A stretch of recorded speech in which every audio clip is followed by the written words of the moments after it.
महाप्रभु श्री जगन्नाथ कोटी ओडियांक मौड़मणि मणिमा लीलाखेला तांको रीतिनीति परंपरा एवं सेवा सबुकिछि विश्वरे अद्वितीय। तांको इच्छा बिना पत्रटे भी हलेनी। तथापि आम महाप्रभुंक जीवनशैली बेस सरल। पुरी जगन्नाथ धाम रे मानवीय लीला करती मणिमा, जहा तांको भक्त करे ताहा से भी करती। मनीषटीए ज्वरे पड़े जो भली चिकित्सित हुए, ठीक सही भली भक्त प्रिय महाप्रभु ज्वरे मध्य पड़ती आउ चिकित्सित मध्य हुअन्ति। फूल ठारू अधिक कोमल महाप्रभुंक शरीर को सुस्थ कराइबा पई सेवक माने जे केते कष्ट करती ताहा केवल सेमाने जानती। किंतु सेवकंक सेवारे मणिमा सुस्थ हो जाउथिबारु सेवक माने मन प्राण दे निज कर्तव्य करथांती। आगको आसुछि रथ यात्रा। महाप्रभु रथारूढ़ हेबे, किंतु महाप्रभु तो एबे ज्वरे अछंती। स्नान पूर्णिमा स्नान करिबा परे ज्वरे पीड़ित महाप्रभु अणसर रे अछंती। रथ यात्रा को नहीं एपटे श्रीमंदिर रे प्रस्तुति आरंभ होइथिबा बेले महाप्रभु को सुस्थ कराइबा पई सेवक माने लागि करूछंती फुलुरी तेल। तेबे दर्शक बंधु, आपण माने जानंती कि कोन एही फुलुरी तेल? आसंतु फुलुरी तेलर रहस्य संपर्क में जानिबा राधा वल्लभ मठर महंत श्री रामकृष्ण दास महाराज को ठारू।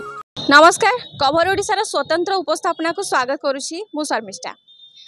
महाप्रभु हेउछंती आमर आराध्य। से हेउछंती कोटी ओडियार मौड़मणि। महाप्रभुंकर मानवीय लीला हेउ कि अलौकिक कथा हेउ कि तांको संस्कृति परंपरा हेउ सारा विश्व रे ख्याति अर्जन करिछि। तेबे आजी आमे महाप्रभुंक विषय रे किछि रोचक कथा संबंध रे आलोचना करिबा। आम सहित अछंती राधावल्लभ मठर महंत श्री रामकृष्ण दास। आमे वर्तमान तांको सहित किछि महाप्रभुंकर नीतिकांति एवं महाप्रभुंकर किछि रोचक कथा संबंध रे आलोचना करिबा।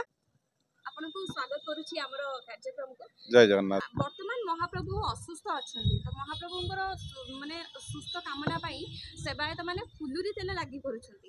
तो फुलुरी तेलर कोन महत्व रहिछि एवं फुलुरी तेल केमिति कोन व्यवहार करै छै महाप्रभुंक पई से संबंध रे किछ कहै। जय जगन्नाथ। प्रकृत रे अनवसर समय रे महाप्रभु जेतला स्नान वेदी रु 108 गरा जल रे स्नान होई आसला परे ज्वर रे पीड़ित होई अनवसर रे दैतापतिंक द्वारा सेवारे अछंती एवं पथिरे अछंती। सेथि पई ज्वर रु टिके निवारण करिया पई बड़ ओडिया मठ तरफरु गोटे फुलुरी तेल 2टी हांडी पठा जाई थाए एवं ताकू दैतापति माने महाप्रभुंक शरीर रे ताकू मालिश करती, जहा फल ज्वर उपशम हाँ पाए। से फुलुरी तेल प्रस्तुति 1 वर्ष आगुरु ही आरंभ होता है।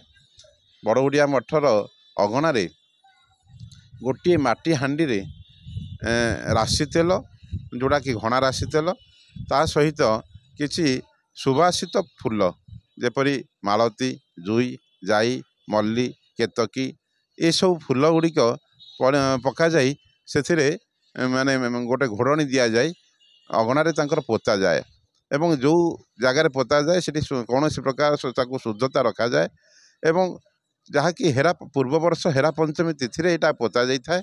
तेणु हेरा पंचमी तिथि ठारू पुणी पंचमी पर्यंत अनवसर पंचमी तिथि अर्थात ज्येष्ठ पूर्णिमार 5 दिन पर एटा माटी खोला जाए, सेटा तादरू बाहर करा जाए, जहा फल कि सेही माटी हांडी रू जो सुवासित फूल गुड़िक पड़ी थी राशि तेल ताकू काढ़ी ओडिया मठर मठाधीश से ताकू 2टी कुड़िया रे भरी करी प्राय 5 सेरर ओजनर राशि तेल बा से फुलुरी तेल को से महाप्रभु को उद्देश्य रे पठै थांती।